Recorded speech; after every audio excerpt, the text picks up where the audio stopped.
Asi, nechytej ho, u toho musíš ho hrát, kontaktem. Musíš být takhle před ním. Ano, to je správně, to je správně. Ano, hraj, už hraj, uteči. OK, kam jdeš? Pojď tam, promiň, 15 nedáka.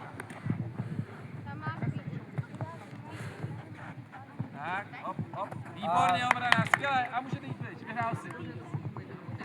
Tak, hop, a pojď bez míče. Výborně, a zkus se udržet. Výborně ho hneme.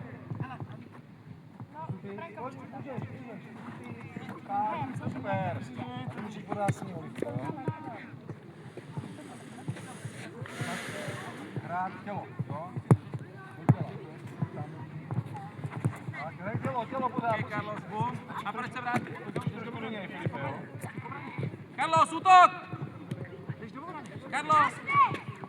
Carlos! Hraješ dvakrát. Teď máš zadáčo, učíme ho to, teď máš těžký útok. A pojď, OK, pojď si hrát, si dej, hezky, a hraj, bez míče, pojď, OK, střelba. Tak, ještě máš možnost, OK, uvolnění, střelba, jo. Tak.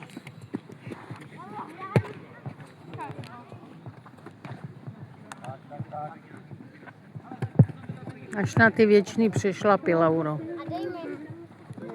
Tam má. Mám ho na hlavě.